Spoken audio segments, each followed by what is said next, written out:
Est-ce que la science doit changer? Et qu'est-ce que ça veut dire de prouver scientifiquement quelque chose? Est-ce qu'il y a d'autres types de preuves que les preuves scientifiques qui existent?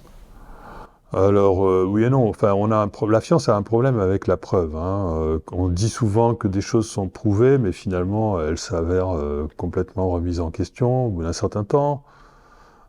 Tout, en fait, la science, dans son état actuel, s'occupe un peu trop de fonder notre vision du monde. Et on a tort de faire confiance à la science pour fonder notre vision du monde, parce que là, la science a tout faux.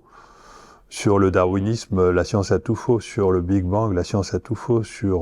La science, elle est sans arrêt en train de remettre en question ce qu'elle a élaboré au préalable. D'accord ? La science part de l'idée que la conscience est le produit du cerveau, c'est complètement faux. Elle part de l'idée que l'évolution est le fruit du hasard des mutations, c'est complètement faux. Elle part de l'idée absolument ésotérique que le Big Bang créerait la matière et l'énergie. Elle part de l'idée devenue ésotérique que la gravité est due à une force qui a bien été calculée par Newton. Tout ça, en fait, ça n'empêche pas les équations de bien fonctionner, mais ça reste des approximations et en aucun cas, ça ne peut servir de modèle pour concevoir la véritable nature de la réalité, parce qu'on a tout faux sur la nature de l'espace. On a tout faux parce qu'on croit qu'il y a un espace, en fait, il n'y a pas d'espace. On croit qu'il y a du temps, en fait, il n'y a pas du temps. On croit qu'il y a de la matière, en fait, non. Ça serait dû à des vibrations qui sont, en fait, de l'information. Donc, lorsqu'on étudie la physique suffisamment profondément, on s'aperçoit que finalement, toutes les visions du monde que nous sont proposées par la science sont fausses. Ça vient du fait qu'elles sont simplistes et que ce n'est pas aux scientifiques d'interpréter leurs résultats. Il faudrait que les philosophes aient suffisamment de compétences en physique et eux seraient capables d'interpréter. Mais comme on a découpé la science en tranches et qu'on a banni la philosophie, tout ce travail n'est pas fait. Et finalement, la science n'est absolument pas fiable pour nous proposer une vision de la réalité. Cette vision de la réalité, les scientifiques ne sont pas compétents pour élaborer notre vision de la réalité. Il faut sortir du cloisonnement des disciplines. Il y a un tel cloisonnement que si tu demandes à un spécialiste, par exemple tu prends Carlo Rovelli, spécialiste de la gravité quantique, c'est un génie, aucun souci là-dessus. Ces travaux sont très utiles, ils aident à comprendre par exemple l'émergence de l'espace et du temps, aucun problème là-dessus. Il mérite peut-être un prix Nobel, j'ai pas de souci avec ça, mais il raconte n'importe quoi. Sur Darwin, sur la conscience, enfin bon, moi c'est ce que je pense, hein. Je veux dire, je reconnais quand même ses mérites, il n'y a pas de souci. Mais il est extrêmement pauvre au niveau de la compréhension de l'évolution. Pourtant, il est sur la théorie qui devrait nous permettre de comprendre l'évolution. Il reste sur une idée de l'évolution darwinienne.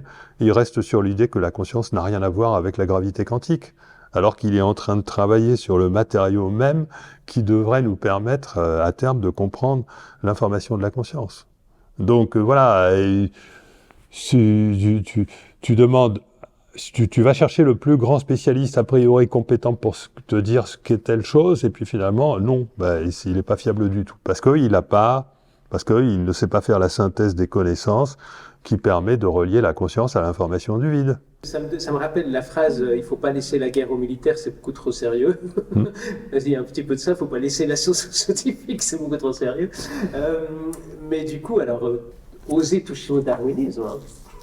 Comment est-ce que c'est possible? Aujourd'hui, il est tellement au sommet non, mais le darwinisme, c'est devenu une idéologie. Darwin lui-même était au courant que sa théorie était fragile. Il a même expliqué que si on ne trouvait pas toutes les évolutions intermédiaires pour chaque espèce qui permettraient de justifier cette évolution, cette théorie serait fausse. On ne les trouve que pour des cas extrêmement particuliers. Donc ça, on oublie de l'écouter. En fait, ce qui se passe, c'est que la théorie de Darwin, c'est une théorie anglo-saxonne dont les anglo-saxons avaient besoin pour justifier le capitalisme. Parce que le capitalisme, la loi du plus fort, la compétition, etc. C'est une idéologie qui permet d'ériger les inégalités, ce qui permet de comprendre pourquoi il faut qu'il y ait des riches, pourquoi il faut qu'il y ait des pauvres très pauvres et des riches très riches, etc. Ça permet de comprendre. Et donc le darwinisme est le résultat d'une instrumentalisation de la science par des pouvoirs financiers en l'occurrence. Donc si on avait accepté de... Alors je ne sais pas par quelle opération du Saint-Esprit, les scientifiques... Ben, je pense que c'est du conditionnement, c'est de l'éducation. Quand on n'a rien d'autre pour exprimer... Si on n'a rien d'autre qu'un modèle brinque-ballant qui tient pas la route pour comprendre la réalité de l'évolution, on se dit, oui, mais ce modèle brinque-ballant, c'est quand même ce qu'il y a de mieux, et puis on le conserve en attendant de l'améliorer. D'accord ? Mais aujourd'hui, on a autre chose. Donc il est temps de se débarrasser de l'ancien. La théorie de Darwin, elle est largement contestée, il faut quand même le savoir. Elle ne tient pas la route. À l'époque, il y a 50 ans, on pouvait avoir des circonstances atténuantes, et moi-même, je doutais. Concernant le hasard des mutations, mais aujourd'hui, maintenant qu'on a compris que la vie, elle est fondée sur l'évolution, sur les gènes, etc., que les gènes, c'est quelque chose qui ressemble plus à un ordinateur, enfin, à un programme informatique presque, enfin, à quelque chose qui pourrait être muté par hasard. Enfin, aujourd'hui, si on voulait calculer l'âge, enfin, je veux dire, il faudrait des myriades d'âges de l'univers pour justifier une évolution par hasard. Il devrait y avoir une monstruosité de ratés de l'évolution qu'on observe partout. Non, aujourd'hui, la science a suffisamment progressé pour qu'on puisse conclure sans aucun problème, sans aucun doute, que la théorie de Darwin est fausse. Qu'il y ait une sélection naturelle, oui, mais bon, c'est probablement pas ça qui... On a beaucoup mieux. Je l'ai pas encore publié, mais d'autres... ça sera pensé dans le futur. J'ai pas fait de publication là-dessus, je suis pas un biologiste. Mais il me paraît évident que c'est la conscience qui maîtrise l'évolution. L'évolution, elle est due à la conscience. Tout est conscience. Les plantes ont une conscience. Tous les êtres vivants ont de la conscience. Dans différentes densités. Bon, mais ça sera compris plus tard. Donc il y a une forme de téléologie. Mais évidemment qu'il y a une forme. C'est pas de la téléologie magique qui viendrait d'un dieu, ni qui joue au dé, ni qui serait le gros barbu, etc. Non, c'est la téléologie inhérente à la conscience hors du temps. La conscience agit vibratoirement hors du temps. Elle adresse les nouvelles lignes temporelles qui correspondent à ses intentions d'évoluer. C'est aussi simple que ça. Il y a d'ailleurs un chercheur, un généticien qui dit que les scientifiques accusent les croyants, on va dire, pour être très large, d'avoir un dieu des trous, un dieu des vides. On remplace par le beau Dieu tout ce qu'on ne comprend pas, et lui accuse les scientifiques d'avoir un dieu du hasard. Un dieu du temps. Un temps des vides. On met du temps quand on ne sait pas expliquer le hasard. Oui. Et puis on rajoute du temps en disant oh, l'évolution a eu tellement de temps pour faire tout ça avec les erreurs qu'on sait que les singes sur les machines à écrire, ça ne marche pas. Mais le temps, c'est l'excuse pour dire il y a eu tellement de milliards d'années qu'on a bien pu... C'est du grand n'importe quoi, c'est de la pensée magique. Voilà. Faut pas hésiter à dénoncer la pensée magique chez les scientifiques.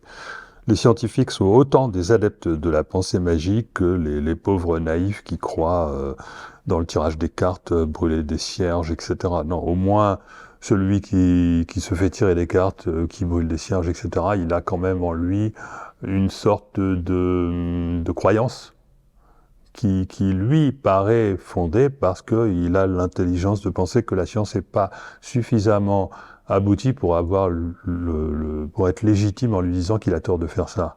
C'est intelligent de penser que la science n'est pas suffisamment aboutie. Alors que le scientifique, donc on va dire que lui, c'est de la pensée magique, alors qu'il est dans la personne fait une pratique en se disant que elle a peut-être pas forcément raison, mais si jamais elle a raison de le faire. Parce que de toute façon, ça va pas lui nuire. Alors que le scientifique va dire « Ah ben non, mais ça c'est du n'importe quoi, c'est de la pensée magique ». Alors que le scientifique va être un adepte de la pensée magique en croyant que la conscience est le produit du cerveau, il n'y a rien de plus magique, en croyant que l'évolution est le résultat de la sélection naturelle, que nous sommes nés d'un Big Bang, enfin bon, tout un tas de... Les scientifiques sont coincés dans la pensée magique. Quand on soutient que la science est constellée de croyances, on nous répond que non, la science est purement objective et qu'elle ne veut pas avoir de croyances, car la méthode ne fait que constater et mesurer les faits. Mais ces faits, ils sont constatés à l'intérieur d'un cadre, à l'intérieur duquel on peut avoir tout juste, mais plus du tout quand on sort du cadre. Cette réponse qui vient toujours des scientifiques qui disent oui, mais la science, elle n'a pas d'idéologie, elle ne fait que constater les faits. Chaque fois qu'on dit que la science... Non, c'est parce que les scientifiques oublient toujours le cadre conceptuel dans lequel ils sont enfermés. Ils l'oublient. La science actuelle est enfermée dans un cadre scientifique que moi j'ai métaphorisé sous la forme d'un parc de la pensée, avec au sud le dogme du déterminisme, à l'est le hasard qui permet de finalement faire passer toutes les sauces, au nord la matérialité, le matérialisme, et à l'ouest les barbelés de la causalité. Voilà, j'ai métaphorisé ça. La causalité, le déterminisme, le hasard et la matérialité qui sont tous faux, hein, mais se complémentent les uns les autres de manière à fabriquer un cadre soi-disant objectif, mais complètement... il est mort. Il est mort, ce cadre. Enfin, la science a tout détruit. Simplement, les équations ont besoin de poser ce cadre. Le problème, c'est que pour faire leur métier, les scientifiques ont besoin d'équations. Si tu leur dis « Ah, monsieur, la causalité, vous savez bien que c'est remis en question. Ah, mais monsieur, vous voyez bien que le déterminisme... Donc, ah, mais monsieur, vous faites appel au hasard, c'est quoi? C'est un dieu qui joue au dé, votre truc?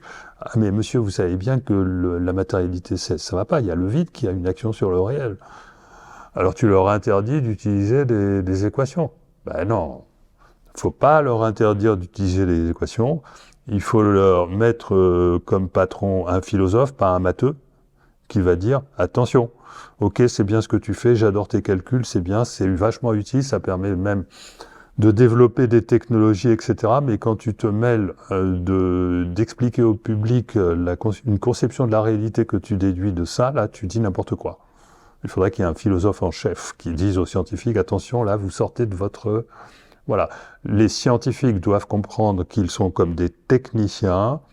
À partir du moment où ils sont obligés d'utiliser des équations, ce sont des équations dont on sait qu'elles sont limitées dans leur portée, et donc un scientifique doit s'abstenir de faire des interprétations qui sont relatives à la vision du monde que l'on peut déduire de ce cadre, parce que ce cadre est faux. Il faut que ça...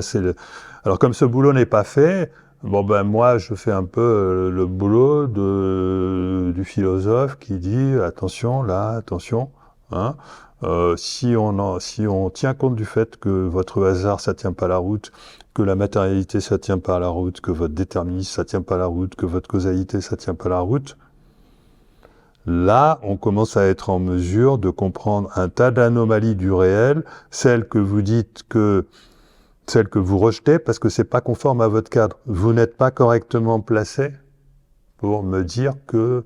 Et en plus, je suis plus scientifique que vous, parce qu'un vrai scientifique, c'est quelqu'un qui doit tenir compte des anomalies du réel.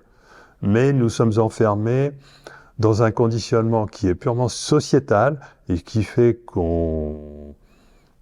les gens qui accèdent à la fonction de scientifique sont des gens qui sont formatés par les équations. Voilà, et finalement, le problème, c'est qu'on leur donne trop de prérogatives. On leur donne le droit de bâtir notre vision du réel, un droit qu'ils ne devraient pas avoir et qui devrait être attribué aux philosophes, mais on devrait avoir des philosophes suffisamment compétents qui étudient la physique. En fait, le problème, c'est qu'il n'existe pas de branche de la connaissance qui permettent de faire la synthèse des connaissances scientifiques en même temps que relier cette synthèse à nos connaissances ancestrales, en même temps que tenir compte des anomalies du réel, etc. Là, il y a des tabous, et c'est difficile de franchir ces tabous.